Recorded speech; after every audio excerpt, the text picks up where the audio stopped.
Привет, друзья! Вот и подошла к концу творческая неделя. У меня она прошла достаточно продуктивно. В первую очередь я покажу вам то, что я успела раскрасить в моей раскраске «Затерянный океан». Наконец-то я закончила этот разворот с рыбками. Очень много рыбок. Я, конечно, подустала их раскрашивать. Ну вот, что в итоге у меня получилось. Этот лист почти оторвался при раскрашивании. Ну, ничего страшного, у меня и так уже книга вся разваливается. Хочу спросить вас, какая страница вам нравится больше? То, что получилось справа или слева? Мне самой больше нравится то, что получилось с правой стороны, потому что здесь я использовала фиолетовый цвет, и тут фон поярче. В общем, эта иллюстрация выглядит более ярко, более выразительно. Слева же я выбрала не очень хорошее сочетание цветов, на мой взгляд. В общем, эта сторона мне нравится намного меньше. Еще одна иллюстрация, которую я успела закончить на этой неделе. Это вот такая вот простая иллюстрация. Раскрашивала я ее линерами. Ну а в центре, чтобы как-то заполнить пустое пространство, я решила поэкспериментировать. Как я это красила, я покажу вам чуть позже. Вначале посмотрим еще одну иллюстрацию, которую я успела закончить. Эту иллюстрацию я начала красить еще, по-моему, в позапрошлом видео. Фон я делала, как вы помните, губкой для мытья посуды металлической, гуашью. Фон, в принципе, смотрится симпатично. Сам же рисунок я покрасила линерами. Тут я использовала розовый, голубой, фиолетовый, мои любимые цвета, в принципе. Я в этой раскраске их очень часто использую. Результатом я довольна. Напишите, пожалуйста, в комментариях, как вам, понравилась ли эта работа. Я также еще буду проводить эксперименты с металлической губкой, но это уже в следующих видео. На этой неделе не было так много времени для этого. По этой раскраске я выполнила всего 3 работы. Тем не менее, я очень рада, что она продвигается. Помимо этой раскраски, в этом видео я покажу процесс раскрашивания в мифоморфозах. Я думаю, вам будет очень интересно, поэтому обязательно смотрите до конца. Также в конце этого видео я покажу свои новые покупки. У меня появились новые раскраски. А пока я предлагаю понаблюдать за моим экспериментом, как я делала вот этот вот фон в этой иллюстрации. Вначале я взяла лак для ногтей. Также я беру обычную вату, зацепила ее прищепкой, чтобы удобно было, и попыталась этот лак красиво размазать с помощью ваты по центру. Но сразу скажу, что получилось не очень хорошо. Во-первых, его практически не видно, получились какие-то несуразные пятна, так что эта идея не хороша. Но экспериментировать с разными материалами мне интересно, поэтому я это делать не прекращаю. После того, как эксперимент с ватой не удался, я еще попыталась просто лаком мазать на бумагу, прямо кисточкой от лака, и потом уже это все дело размазывать. Но все равно результат не очень хорош, мне не понравилось, лак быстро сохнет, не успевает размазываться, прилипает. В общем, получилась ерунда. Тогда, после того, как ничего не вышло, я решила использовать акрил. Акрил я купила уже давно, но все не было желания, может быть, начать его использовать. Так что это мой первый эксперимент с ним. Я думаю, что если сверху на лак намазать акрилом, то должно получиться что-то более интересное. Я взяла желтый цвет и золотой цвет, так как они присутствуют на иллюстрации. И все тем же методом, с помощью ватки и прищепки, наношу его такими вот вбивающими движениями. Конечно, это лучше, чем лак, сразу скажу. И посмотрим, что же получится.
Вот что получилось. В процессе я добавила еще коричневый и охристый. Золотой акрил блестит, и еще лак, который внизу иногда пробивается, но на видео не очень хорошо видно. Сейчас попробую показать при другом освещении и вблизи. Но все равно видео не захватывает этот блеск. Тем не менее, этот метод вполне себе интересный.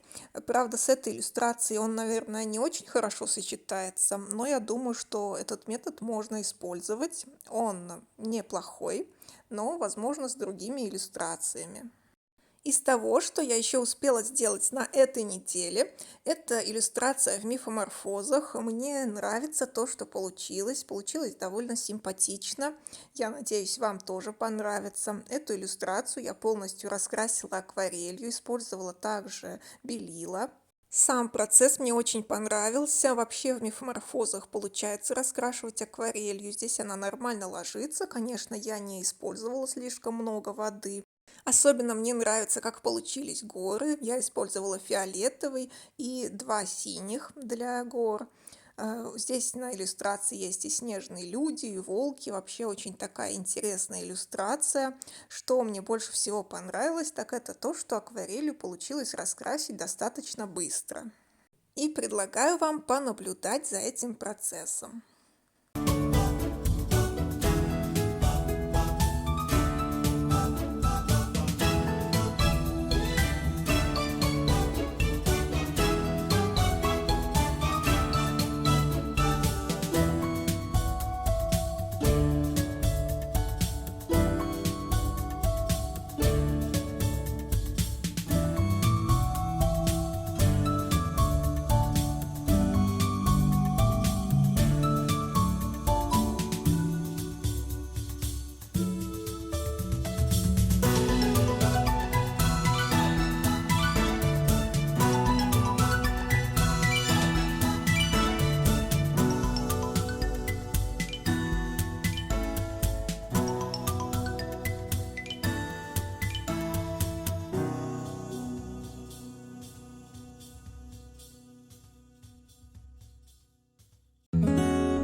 Процесс до конца я не записывала, потому что видео получилось бы слишком длинным, но я думаю, то, что вы увидели, этого вполне достаточно. Все остальное я раскрашивала в таком же духе и в конце добавила белые акценты для изображения снега. А теперь пришло время посмотреть на мои новые раскрасочки. Их я заказала здесь, в Ташкенте, в интернет-магазине местном. Все эти книги были со скидкой, потому что магазин недавно открылся, и они хотели привлечь покупателей, я так думаю. Вот эта раскраска «Стимпанк», она стоила 22 тысячи сум, в рублях это 140 рублей. Все цены буду говорить на сегодняшний курс, не знаю, они каждый день меняются, поэтому вот скажу вам на курс на сегодня. Честно говоря, там даже не было особых фотографий этой раскраски, потому что до меня даже ни одного отзыва не было. Соответственно, заказывала наобум, просто потому что была по скидке. Вообще, стимпанк — это не совсем моя тема, я такое не особо люблю, но вот попробую пораскрашивать. Меня привлекла не столько сама книга, сколько форзац этой книги, где вот на желтом фоне показано пример, как раскрашивать. Я решила заказать, попробовать. В принципе, я не разочарована. Раскраска неплохая, она еще такого маленького формата, поэтому, думаю, раскрашивать ее будет несложно. В любом случае, о покупке не жалею, так как книга качественная, у нее твердая обложка. И вот посмотрите на форзац, о котором я говорила. Тут такая пчелка и так прикольно раскрашена. Вот это место меня именно вдохновило. На обратной стороне написано, что эта книга издана на Украине. Тут написано «Буржо», но это, я не знаю, издательство или просто серия. У меня никогда не было книг от этого издательства, но книга неплохая, она мне понравилась. Следующая книга — это у нас «Сюжеты для акварели». Такая книга, здесь 18 листов, называется «Чудесные цветы». Больше всего меня привлекло то, что было заявлено, что эта раскраска абсолютно вся на акварельной бумаге, и там односторонние иллюстрации. Сейчас посмотрим. Стоила эта книга 18 тысяч сум, это на рубли 115 рублей, вообще недорого, при том, что тут бумага действительно акварельная, как оказалось. Она очень-очень плотная, классная бумага. Вообще за такую цену раскраска просто замечательная. Я очень довольна. Уже представляю, как эти сюжеты, как эти цветы будут классно раскрашиваться акварелью на такой бумаге. Можно использовать очень много воды. В общем, раскраска мне подходит, потому что я очень люблю акварель. Думаю, что я ее и закончу довольно быстро. Даже не терпится поскорее начать. Всего 18 листов, но за такую цену, я считаю, это прекрасно. Не знаю, сколько она стоит на Озоне или на Wildberries, честно говоря, не смотрела и не могу вам дать ссылку. Вряд ли вам нужна ссылка на узбекский интернет-магазин. Тем не менее, если что, пишите. Может быть, вместе поищем. Могу вам сфотографировать обратную сторону, какое издательство и так далее, если вдруг вам будет интересно.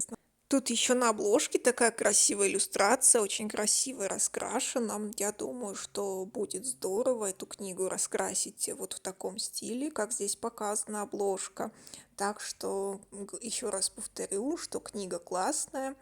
Если найдете ее в Wildberries или других магазинах, обязательно заказывайте. Следующая книга называется Beautiful Outfits, то есть красивые наряды. Она больше детская, честно говоря, но я ее решила заказать, потому что, во-первых, она стоила очень дешево, была со скидкой тоже. Стоила она 13 тысяч сум, это 83 рубля, ну вообще ни о чем, да. Я подумала, что если вдруг мне она не понравится, тогда я просто отдам ее племяннице, подарю. Здесь представлена симпатичная одежда, всякие платья, цветочки, такая девчачья раскраска. При этом видно, что вот эта картинка, например, из Хьюги раскраски, то есть стоковые изображения, ничего такого особенного. Но для того, чтобы отдохнуть, расслабиться, порелаксировать, эта раскраска вполне себе подойдет. В общем, посмотрим. Может быть, буду раскрашивать, может быть, подарю ее. Но за такую цену, я считаю, это очень выгодная, хорошая покупка. Вот эта иллюстрация на последней странице прикольная, с нитками. Так что вот такая вот раскрасочка. Ну, еще я заказала геоморфозы. Я думаю, вы все знаете их. Я люблю Керберазаноса, но у меня от него всего лишь одна раскраска. Это мифоморфозы. Я не покупала другие раскраски не потому, что они мне не нравятся, а просто я думала, что надо хотя бы одну закончить раскраску и потом уже накупать, потому что у меня куча раскрасок есть, которые просто лежат, даже не начатые.